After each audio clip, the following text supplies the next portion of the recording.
ఏంటి ఆయన మానసిక స్థితి మీద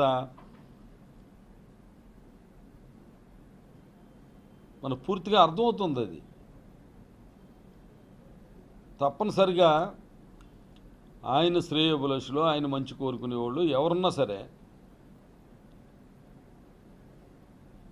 మన ఆయన్ని తీసుకెళ్ళాలి. మనం అంటాం మామూలుగా జనరల్గా వైజాగ్ పిచ్చాసుపత్రి అంటారు, దాంట్లో తీసుకెళ్ళి చూపించి వైద్యం చేయించకపోతే కనుక పాపం 10 ఏళ్ళు ఒక్క సీటు గెలవపోయినా, మామూలుగా 2 చోట్ల ఓడిపోయిన 10 ఏళ్ళు పార్టీ నడిపాడు. ఇంకో 20 ఏళ్ళు కూడా 30 ఏళ్ళ పాటు పార్టీని నడుపుతాను అన్నాడు. మరి ఇంకో 20 ఏళ్ళ పాటు పార్టీని నడపాలంటే కనుక తప్పనిసరిగా మానసిక ఆరోగ్యం ముందు బాగుండాలి. మానసిక ఆరోగ్యం కుదుట పడటానికి తప్పనిసరిగా వైద్యం చేయించుకోవాలి. సాటి మనిషిగా ఆయన మీద సానుభూతితోటి నేను ఈ సలహా ఇస్తున్నాను.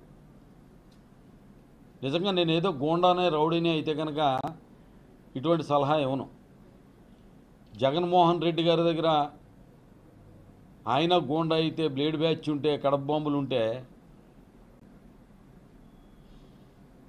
ఈ పాటికి ఆయన ఉండడు. పవన్ కళ్యాణ్ అని ఆయన ఉండడు, భౌతికంగా ఉండడు.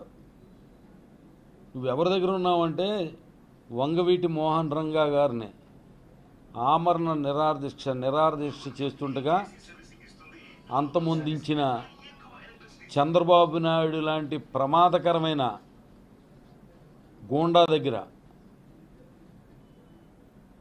హంతకుడి దగ్గర. ఎందుకంటే స్వర్గీయ ఎన్టీ రామారావు గారికి చనిపోవడానికి కూడా కారణం ఎవరు? ఈ రాష్ట్ర ప్రజలందరికీ కూడా తెలుసు. స్వర్గీయ ఎన్టీ రామారావుని ఎన్నుపోటు పొడిచింది ఎవరో కూడా ఈ రాష్ట్ర ప్రజలందరికీ కూడా తెలుసు. ఏదైతే ప్రజలందరికీ తెలుసున్న విషయాలు నీకు అసలు ఏమీ తెలియనట్టుగా ఉంటావు. అలాగే ప్రజలందరికీ తెలుసున్నాయి, సత్యమైనవి అసత్యాలుగా ప్రచారం చేయడంలో ముందుంటావు.